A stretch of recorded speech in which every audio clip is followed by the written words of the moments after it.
జమ్మూ కాశ్మీర్ లో జరిగిన ఉగ్రదాడిని తీవ్రంగా ఖండిస్తూ టీజీఎస్ అధినేత ఎమ్మెల్సీ ప్రొఫెసర్ కోదండరాం ప్రత్యేక ప్రకటన విడుదల చేశారు.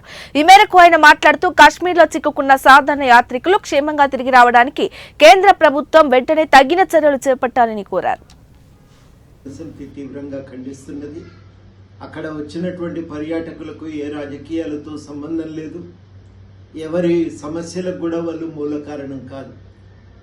కేవలము అక్కడి ప్రకృతిని ఆస్వాదించడానికి వచ్చినటువంటి వాళ్ళు. అటువంటి వాళ్ళ మీద దాడి చేయటం కంటే ఘోరమైన అన్యాయం మరొకటి లేదు. ఈ దాడిని అందరూ కూడా ప్రజాస్వామికవాదులు, శాంతి కాముకులు అందరూ కూడా తీవ్రంగా ఖండించాలని సందర్భంగా కోరుతున్నా.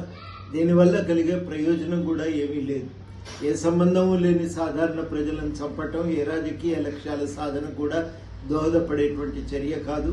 ఇటువంటి చర్యలను అందరం కూడా ముక్త కంఠంతో ఖండించాలి.